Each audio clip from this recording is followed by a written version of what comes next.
आखाती देशामध्ये गेल्या 11 दिवसांपासून युद्ध सुरू आहे। या सगळ्याचा परिणाम भारतामधल्या गॅसच्या पुरवठ्यावरती झालाय। या सगळ्या पार्श्वभूमीवरती केंद्र सरकारचा मोठा निर्णय।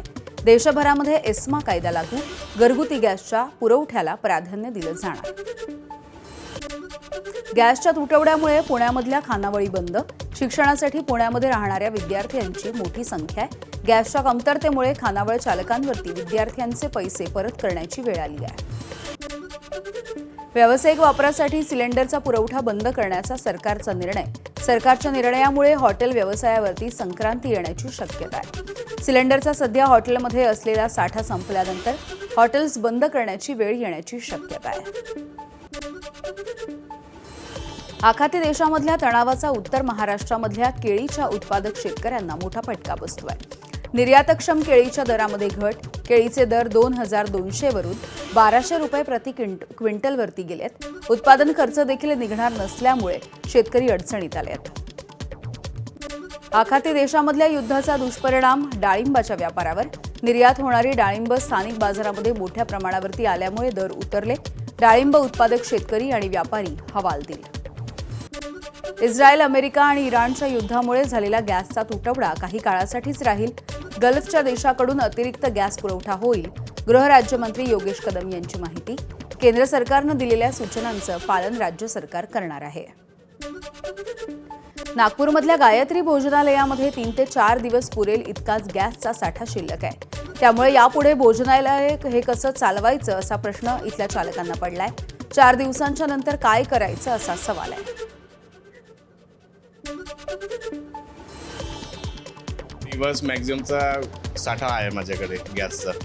रोज किती सिलेंडर तुम्हाला लागतात आणि व्यावसायिक सिलेंडरच्या जोरावरच तुमचा व्यवसाय पूर्णपणे त्याच्यावरच अवलंबित आहे? त्याच्यावरतीच अवलंबून आहे पूर्ण। आम्हाला कमर्शियल सिलेंडर लागतात, रोजचे 2 सिलेंडर लागतात। युद्धामुळे भारतामधल्या गॅसच्या पुरवठ्यावरती परिणाम। त्यामुळे हॉटेलमधील संपूर्ण गॅस पुरवठा बंद करू नका, अन्यथा संपूर्ण हॉटेल इंडस्ट्री ठप्प होईल। गॅस पुरवठा किमान 50% करण्याची संभाजीनगर हॉटेल असोसिएशनची मुख्यमंत्री आणि छगन भुजबळ यांच्याकडे पत्राच्या माध्यमातून मागणी। चीफ मिनिस्टर ऑफिसला एक विनंती पत्र आम्ही हे केलं आहे की गॅसचा पुरवठा पूर्णतः बंद करू नका। जे आहे त्याच्यातलं जे स्टॉक्स आहे त्याच्यातलं 50% तरी तुम्ही डिस्बर्स करा, कारण आमचं पूर्ण एस्टॅब्लिशमेंट्स हे गॅसवरच डिपेंडंट आहे। आणि आमचं जे टीम आहे, आमच्यावर डिपेंडंट जे आमच्याकडे स्टाफ आहे, त्यांचा जेवणाचा प्रॉब्लेम्स होईल आणि सेल्सवर तर प्रॉब्लेम येणारच आहे। दैनंदिन आमच्या ॲक्टिव्हिटीज तर पूर्ण बंदच होईल।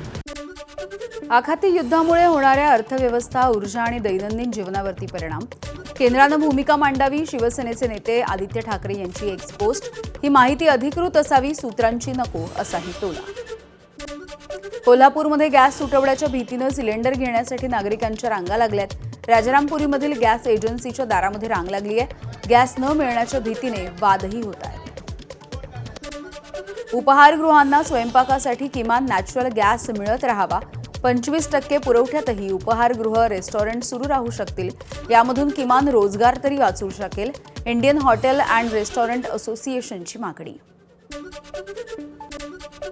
इराणचा बहरीनमधल्या हॉटेलवरती मोठा हल्ला। अमेरिकेचे लष्करी अधिकारी हॉटेलमध्ये थांबले असल्यामुळे हल्ला केल्याची माहिती आहे, तर या हल्ल्यामध्ये कोणतीही जीवितहानी झाली नाही।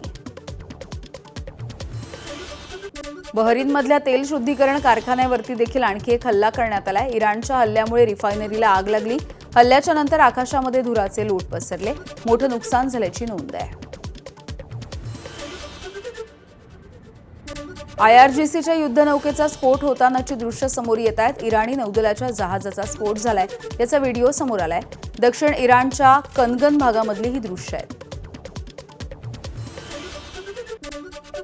इस्रायलमधल्या तेल अवीवमध्ये ड्रोनचा हल्ला। इराणच्या लष्कराचा मोठा दावा।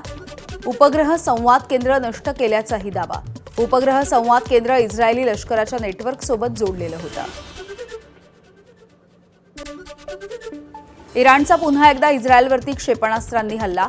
इराणकडून 10 खैबर शकीन क्षेपणास्त्रांसह शक्तिशाली हल्ला सुरू आहे। 1 टनपेक्षा जास्त वजनाचं वॉरहेड असलेलं क्षेपणास्त्र वापरल्याची IRGCची माहिती। इस्रायली हल्ल्याच्या नंतर इराणचं प्रत्युत्तर। एबीपी माझा, उघडा डोळे बघा नीट.